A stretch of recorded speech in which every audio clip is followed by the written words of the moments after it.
The big conversation being had, and you want to see some backup big step up and be able to take those minutes as well. And obviously Grant's going to be playing big minutes off the bench. He's going to be up till close to 30 most games because I think he has to be on this team right now, the way things are constituted. But the big conversation, Bobby, is kind of around the 3-guard rotation, and how they're choosing to play that. You had Marcus Smart coming off one of his worst all-around games, and Malcolm Brogdon tonight playing extremely well coming in off the bench, still playing fewer minutes than Marcus. I do wonder if believe that's an injury thing, though, with the back thing popping up. It's possible he was questionable heading into the game, but a lot of people here are kind of, wondering. And again, this isn't one of those games where you really needed one thing versus another, but Marcus was Marcus again. I think he definitely got the memo. He didn't shoot as much. He still jacked 5 threes, but it wasn't 9 or 11 or whatever it was the other night. Still didn't shoot the ball particularly well. Kind of played a regular Marcus Smart style game, which is fine. You'll take that from him. But Brogdon was outstanding coming off the bench there with that second unit.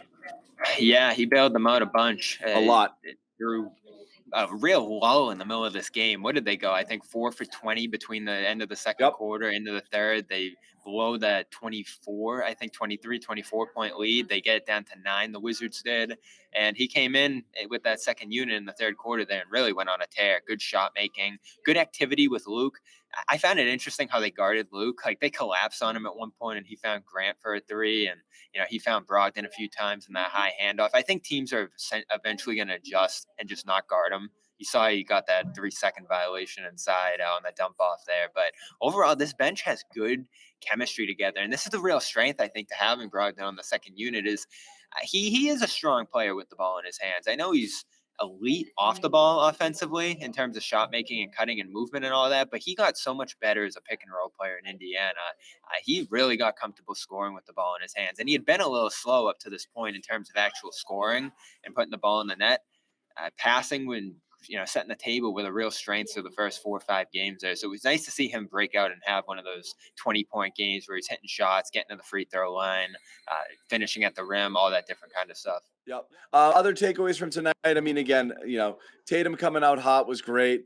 Your thought. I mean, we forget about Tatum and Brown when they have these ho-hum, mid to low 20s games and blowouts where they just didn't really need to do much late because the game was in hand.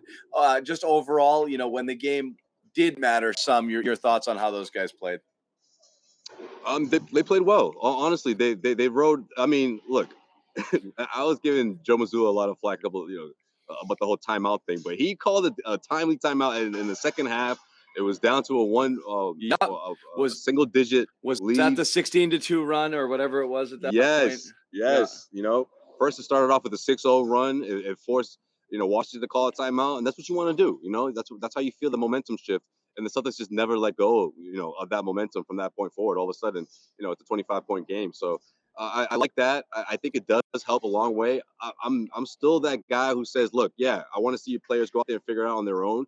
But when the bleeding starts to get a bit, scary, when you start thinking, okay, maybe they're gonna blow another, huge lead, I think that's a good time to call a timeout, and that's exactly what he did. So, I mean, that helped them because I just think they need that sort of just take a breather. Obviously, I mean, not just for physical reasons, but mentally.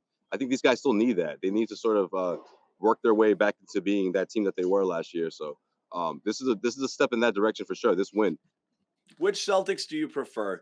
Do you prefer run and gun, score 125 Celtics and hold your breath, hope the other team doesn't score 130? Or do you like the clamp down Celtics from last year?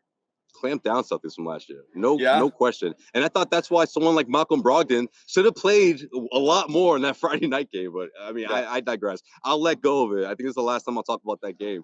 But and look what he did today.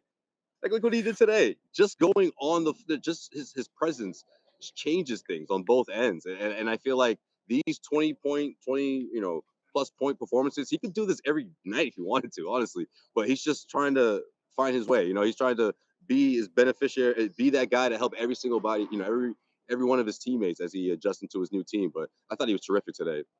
No, he was awesome. And again, our chat's filled with this already. This was not hard to predict, but I talked about this before the season.